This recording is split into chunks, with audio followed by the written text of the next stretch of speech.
ketika Allah ingin membahagiakan seorang manusia, maka Allah akan membersihkan darinya dosanya. Karena apa? Dosa itulah yang menghalangi manusia dari bahagia. Nah sekarang perhatikan. Wa wada'na 'anka wizrak alladhi anqadha dhahrak. Yang dosa-dosa itu membebani punggungmu.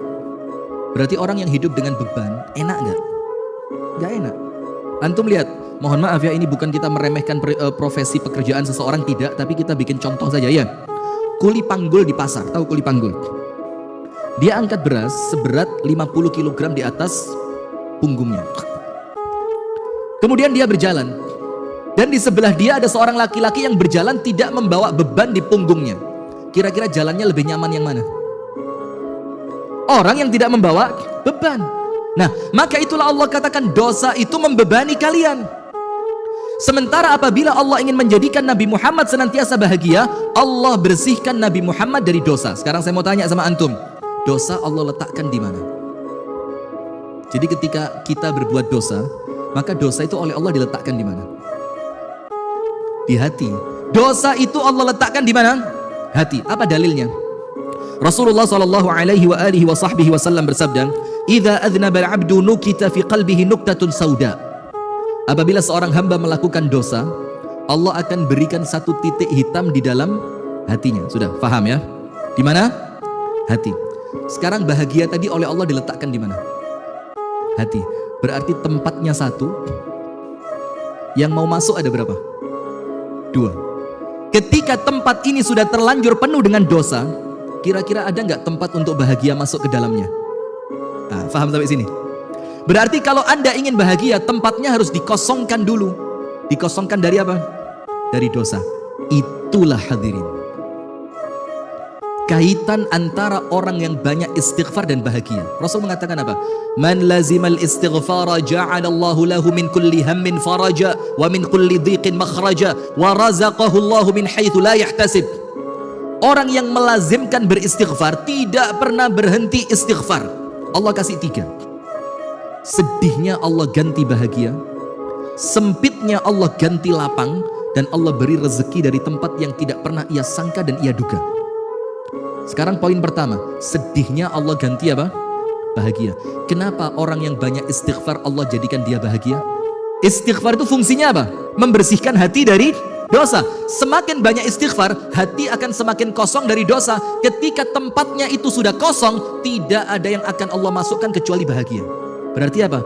Sekarang tergantung antum pribadi. Mau memenuhi tempat itu dengan dosa, atau ingin menjadikan tempat untuk bahagia lapang di dalamnya. Terserah antum masing-masing. Berarti ketika Anda ingin mendapatkan kebahagiaan, maka jangan sampai kemudian Anda melakukan dosa. Ustadz, saya manusia Ustaz. Saya manusia.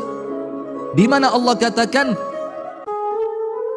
bahwasannya manusia itu adalah orang yang senantiasa melakukan salah dan dosa. Wa khuliqal insanu dha'ifa kullu bani adama khata'. Setiap manusia pasti melakukan.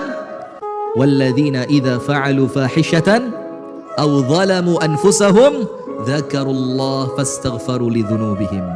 Yaitu orang-orang yang Allah cintai itu, setelah mereka melakukan dosa dan melakukan perbuatan yang Allah larang, dzakarullah, langsung ingat sama Allah. Dan seketika itu mereka langsung beristighfar. Allah ampuni tidak? Allah pasti ampuni. Belum ada cerita orang tobat sama Allah ditolak. Sampai antum tahu seorang laki-laki di zaman Nabi masih muda. Laki-laki itu bilang begini, "Ya Rasulullah, in ana adznabtu fama alaih." Kalau saya berbuat dosa, saya dapat apa? Rasul bilang, "Nukita fi qalbika nuktatun sauda." Allah kasih satu titik hitam di dalam hatimu. Terus dia tanya, "Wa in tubt?" Kalau saya tobat bagaimana? Rasulullah bilang, "Dihapus oleh malaikat untukmu." Oh, dihapus ya. Kalau setelah dihapus aku berdosa lagi, apa Rasul katakan? Ditulis lagi oleh malaikat satu titik hitam. Ya Rasul, setelah ditulis untuk yang kedua kali, saya tobat lagi. Apa kata Rasulullah? Ya dihapus lagi. Setelah dihapus yang kedua, saya berdosa untuk yang ketiga kalinya.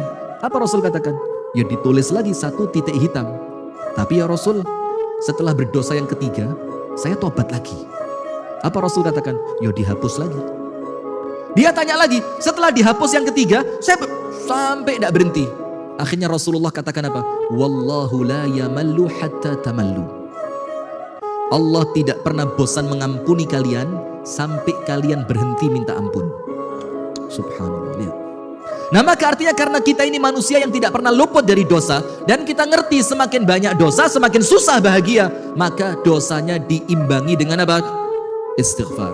Ittaqillaha haitsuma kunt wa atbi'is sayyi'atal hasanata tamhuha wa khaliqin nasa bi khuluqin hasanin. Betul tak? Bertakwalah kamu kepada Allah dimanapun kamu berada, dan iringi perbuatan buruk dengan perbuatan baik sebagai penghapusnya. Apa kata para ulama perbuatan baik yang menghapus perbuatan buruk? Istighfar.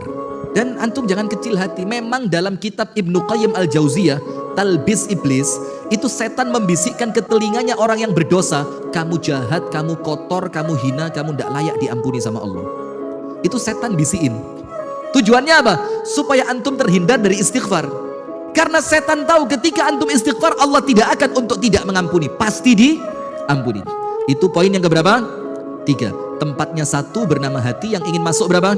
2. Maka tergantung antum, mau banyak porsi dosanya atau lebih banyak porsi tempat untuk bahagia. Maka rumah tangga yang paling bahagia adalah rumah tangga orang yang taat kepada Allah. Hatta tidak punya mobil, hatta rumahnya ngontrak, kalau dia orang yang ibadah pasti bahagia. Tapi lihat, rumah tangga yang paling nyesek itu apa? Rumah tangga yang paling menyedihkan. Walaupun fasilitas dia punya, walaupun rumah mewah dia tinggali, walaupun mobil mewah dia naiki, tapi ketika rumah tangga itu rumah tangga yang penuh dengan kemaksiatan dan dosa, Allah tidak akan izinkan bahagia masuk ke dalam rumah itu.